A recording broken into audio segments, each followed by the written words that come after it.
And there is a very good reason why we would get different answers. All of them would be correct, I assume. First of all, because computer is a dynamic concept. 1952, not only because I left high school in 1952, was the year when IBM started selling commercial computers. Huge monsters, the computers of the time. And they coined those words, computing, and that comes from Latin, computare, which means calculating. So at the beginning, those machines called computer, this name, of course, made a difference between the old calculators, electromechanical calculator, we don't want that stuff, but computers, new generation. Well, the purpose was to solve complex numerical calculations. Instead of doing everything by hand, they were computing, doing numerical calculation. So at the beginning, computing meant computing with numbers,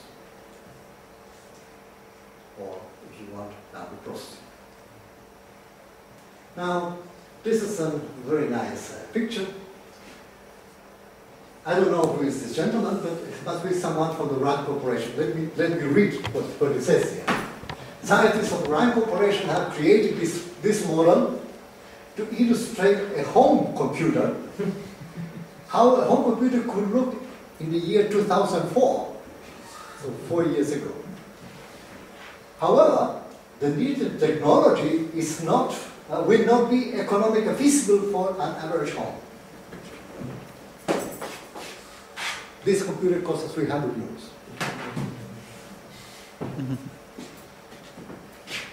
Also, the scientists readily admit that the computer will require not yet invented technology, that's true, to actually work. But 50 years from now, scientific program is expected to solve these problems. In 20 years, we did it. Yes, 1972 was the first 4004 processor of Intel, and that was the beginning of laptops. And the most important one come here. With a teletype interface, keyboards today, and the Fortran language, programming language, the computer will be easy to use. And maybe it's home computer because the computer needs a complete house. Well, in that case it was a little bit ambitious. Houses were big because those years were not flats, they were big houses. Now, the good old times already. You see, this is the old Macintosh. Even some of you must have heard about this one. This is the Osborne. It was the first portable computer. If you close this, you had something like a James Bond big suitcase, and you could take the computer with you. So that was the real revolution. And this is an Apple of the same family. This is the famous Apple E2. Well, the others I don't know. Yes, this is the one TR-80. That's one of them. So a huge family, and this is just a few of them, and these are already old. This is already old because this is six months old. The new model already had the larger screen for the same price. So I bought it too soon. However, all these computers, the first from IBM, all that are shown there, and the two that are here, have something in common. That's what they have in common. So actually, it was not a computer with numbers, well, there's just two numbers, zeros and one, and they coined the word bits or binary digit. And this is also not true. We are not computing with bits. We are doing signal processing. We are computing with changes in voltages and currents. So this was already a favor to the engineers and technicians.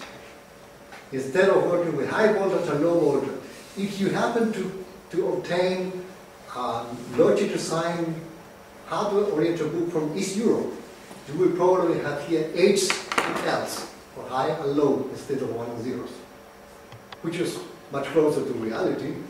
But while bits are there and everyone speaks of 1s and 0s. Even the IEEE Computer Society, the low have a 1 and a 0, not the high voltage and low. Okay, bits stay there. But it is not true that we are computing with bits, we are computing with physical signals. Now, I'm claiming that computing with words actually started in the 50s because it was always the goal of people to be able to talk to these stupid machines without having to learn Fortran, Prolog, Java, ML, naming which is your favorite language, and the problem will be the same. You have to learn a different language and nobody wants to do that. But this is a kind of unintended computing with words, the specification of what I want to do. That we do in natural language in a very unambiguous way. And I know the solution of the poor guy that has to do that, he had to learn more. Now,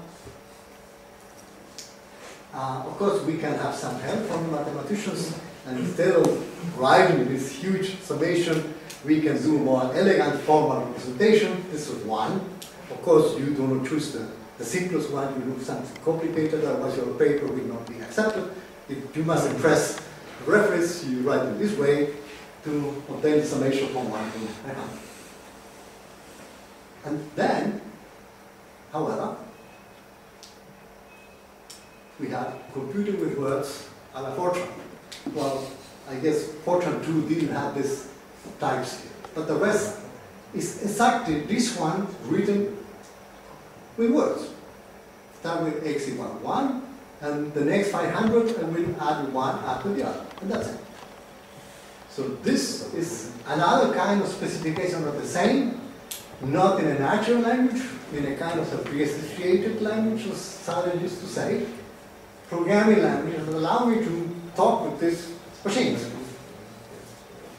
Now, this is nice and okay, but there are some problems. For instance, we know that, which is much easier, but certainly requires high mathematics unless your name is Gauss. That is trivial. And this is even nicer. I wonder whether some of you ever heard of the APL language. Well, this is instruction in APL to produce the summation of the first 500 numbers. Slash 500, done it. Except that, who can understand that unless you are an APL guru? No one. So, there is a conflict of dialectic between understandability, user-friendly friendliness, which could be at the level of computing with words, in the sense that I specify in natural language which is my problem and what I want to do, and let my system do it. But then I have also requirements on efficiency and security. Recall in the early 50s, memories were expensive and small. I told you once, when I wrote one of my things, I don't know which one, the main computer of the university had 20K of memory. Any of your cellular phones have 1,000 times more memory than the one that I was using.